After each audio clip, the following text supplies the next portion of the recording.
धन्यवाद धन्यवाद। ला एक आसन बिछाओ, बैठा दो। आओ बच्चा बैठो। आओ कैसे हो आप? कृपा है आपकी। बैठ जाओ, आसन में बैठ जाओ। इनको चुनरी पहनाओ, इनको दुपट्टा लाओ, इनको भी दुपट्टा लाओ। पूज्य गुरुदेव भगवान, अभी भगवान श्रीमन नारायण की प्राण प्रतिष्ठा हो रही है 7 से 10 फरवरी। अच्छा, गौरी गोपाल में। श्री चरणाम। कौन से ठाकुर विराजमान? भगवान श्रीमन नारायण, भगवान श्री सीताराम चंद्र। अच्छा, कोई ठाकुर जी विराजेंगे।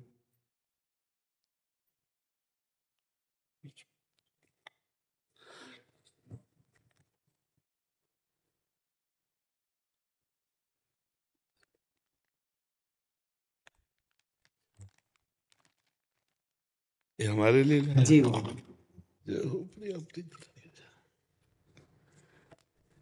श्री जी को पहले अर्पित कर देना, जा करके तो बस इतना अपने जीवन में ध्यान रखना कि कभी अर्थ की लोलुपता ना आने पाए, धर्म की प्रधानता रहे और वाणी शास्त्र संयम से रहे और अर्थ चरणों में रहे। मस्तक पर कभी अर्थ न चढ़ने पावे। अर्थ नहीं, मस्तक तो सिर्फ भगवान के लिए है। अर्थ चरणों में, मस्तक पर भगवान और वाणी में शास्त्र सम्मानित शब्द, तो सदैव विजयी रहोगे। जहां कहीं हमारे अंदर अर्थ की प्रधानता आ जाएगी, दिमाग अर्थमय हो जाएगा, वहां हम हार जाएंगे। संसार में अर्थ ही सब कुछ नहीं होता, एक प्रतिष्ठा भी होती है। तो आप अपने पीछे भी जैसे आए थे तो आपको यही कहा था कि बहुत सावधान, क्योंकि अगर 100 लोग आपको प्रणाम करने वाले हैं तो 5 आपको गिराने वाले भी हैं। उन 5 के सामर्थ्य आप तक ना पहुंच पाए, इसलिए अर्थ प्रधानता मत रखना, सदैव धर्म का आश्रय रखना और वाणी से शास्त्र सम्मत, जो शास्त्र सम्मत नहीं थे, जैसे हमसे कोई पूछा तो हम कहते थे हमको ज्ञान नहीं, हमने संतों से सुना है, जो शास्त्र से पढ़ा है वो हम आपको बता देते, जो नहीं पढ़ा हमें नहीं ज्ञान। बस भगवत प्राप्ति की चर्चा कीजिए। जैसे कोई प्रश्न करता है तो ऐसे जरूरी नहीं कि हर प्रश्न का उत्तर हम दे दें। निमि जी महाराज नवयोगीश्वरों से प्रश्न करते हैं कर्म के विषय में और कहते हैं यही प्रश्न हमने सनकादि से किया था, उन्होंने उत्तर क्यों नहीं दिया था? तब निमि जी को नवयोगीश्वर में योगीश्वर बोलते हैं, उस समय आपकी बाल्यावस्था थी, आप अनाधिकारी थे, इसलिए सनकादि ने आपको उत्तर नहीं दिया। तो जरूरी नहीं कि अनाधिकारी को उत्तर दिया जाए। अगर अनाधिकारी अनाधिकारी है तो मौन, हम असमर्थ हैं आपके प्रश्न के उत्तर। दूसरा प्रश्न कीजिए। कहीं भी निमंत्रण हो, कहीं भी आपको बुलावा हो, पहले देखो कि मुझे यहाँ जाने से धर्म प्रतिष्ठा इस पे आंच तो नहीं आएगी। अगर आंच आ रही तो बिल्कुल ना। अगर हमारे धर्म की प्रतिष्ठा हो रही है और हमारे समाज इस बात को प्रशंसा करेगी तो हम जाएंगे, अन्यथा नहीं जाएंगे। ये जीवन में आप कोई सहयोगी नहीं है आपका, भगवान के सिवा कोई सहयोगी नहीं है। जिसको तुम सहयोगी मानोगे वही तुम्हारी जड़ काटने की चेष्टा करेगा। तुमको अपने पैरों के बल खड़ा होना है, भगवान के बल से। हमारी बात एक एक सूत्र समझ लो। प्रश्न का उत्तर वही दो, अधिकार के अनुसार, जानकारी के अनुसार। वो अधिकारी होना चाहिए, आपको जानकारी होनी चाहिए। आप वहीं जाइए जहां आपकी प्रतिष्ठा, आपके धर्म की प्रतिष्ठा में आंच ना आवे। अर्थ उतना भावना कीजिए जितने से सेवा सामग्री सब सुरक्षित चलती रहे, वो भगवान देते रहते हैं। उसके लिए ऐसे करने की जरूरत नहीं। अगर हमारी सात्विक प्रवृत्ति से यश प्रवृत्ति बढ़ रही तो कोई हानि की बात नहीं, लेकिन यदि वो थोड़ा भी गिर करके बढ़ रहा है यश, तो वो यश सम्माननीय नहीं होता। साधु सभा में यश वही सम्माननीय होता है जो धर्म के अनुसार और गौरव के अनुसार बढ़ता है। तो आप गौरववान बनिए और धर्मनिष्ठ बनिए, जो आपके जीवन को आगे और प्रकाशित करे। कोई सहयोगी नहीं, पहला शब्द याद कर लो। जिसे तुम सहयोगी समझ रहे हो वही तुम्हें नीचा दिखाने की कोशिश करेगा। आपको अगर उन्नतिशील बहुत समय तक टिके रहना है धर्म क्षेत्र में, तो आपको अपने पैरों के बल खड़े होना पड़ेगा। इसके लिए आपको परिपक्व रहना होगा, स्वयं परिपक्व रहना होगा। यश बढ़ने में वर्षों लगते हैं, धूमिल होने में 2 मिनट लगते हैं। 2 मिनट में सब चौपट हो जाता है। इसलिए जो भगवान ने आपको दिया है यश जो भगवान ने आपको पवित्रता दी उसका निर्वाह आप कीजिए, संयम से स्वयं रहिए। कहीं भी कभी भी जो भगवान ने अर्धांग में विराजमान कर दिया इसके सिवा कभी दृष्टि नहीं डालनी। नजर नीची करके बात करो, उत्तर दिया, खत्म खेल। कभी किसी से किसी तरह का लगाव ना होने पाए तो कभी जीवन में तुम्हें कोई गिरा नहीं सकता। यही होते हैं कंचन कामिनी, गिराने वाले। कीर्ति तो हरि के द्वारा दी हुई होती है, वो अपने प्रयास से नहीं आती, हरि के प्रयास से आती है। न कामिनी में कभी आकर्षण हो, न कंचन में कभी आकर्षण हो। कंचन तो अपने आप बरसेगा जब हम धर्म में चल रहे हैं। जैसे समुद्र में बिना बुलाए नदियां अपने आप जा रही हैं, ऐसे धर्मात्मा पुरुष के पास समस्त वैभव अपने आप आ जाता है। खूब आनंदित रहो, प्रसन्न रहो और हमारे सनातन धर्म को आगे बढ़ाओ।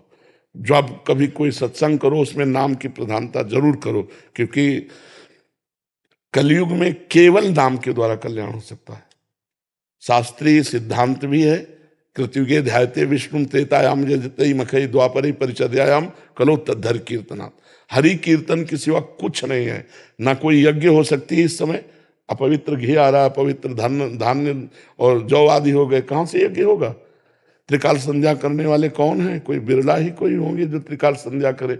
ध्यान, मन इतना चंचल है, ध्यान कैसे लग सकता है?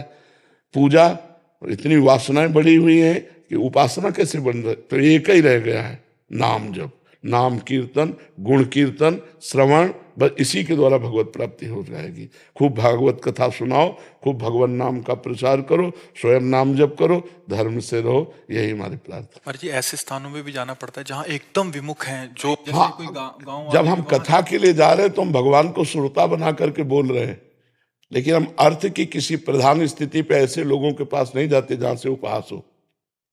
बिल्कुल नहीं। बहुत अपने को संभालिए, इससे जो है ना तुम्हारी मर्यादा बढ़ती चली जाएगी और तुम आगे उठते चले जाओ। तुमसे कोई बात पूछे आके उत्तर दे दो, तुमको कहीं जाने की जरूरत नहीं है। उसे अर्थ की व्यवस्था की मत सोचो कि इतनी माताएं, इनकी व्यवस्था भगवान देने वाला है, वो घर बैठे सबका पोषण करता है, सबका पोषण हो रहा है। कभी किसी से ऐसे नहीं, देनहार कोई और है, देत रहे दिन नैन। बिल्कुल, ये थोड़ा सा सुधारो। हम अपने घर की बात कर रहे हैं, ये लोग पवित्र यश कीर्ति में धूल फेंकने वाले लोग हैं।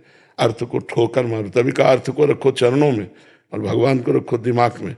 निर्वैर हमारा जीवन होना चाहिए। तो ये बहुत बड़ी क्षमता है और बहुत बड़ा यश है, दोनों को संभाल लो।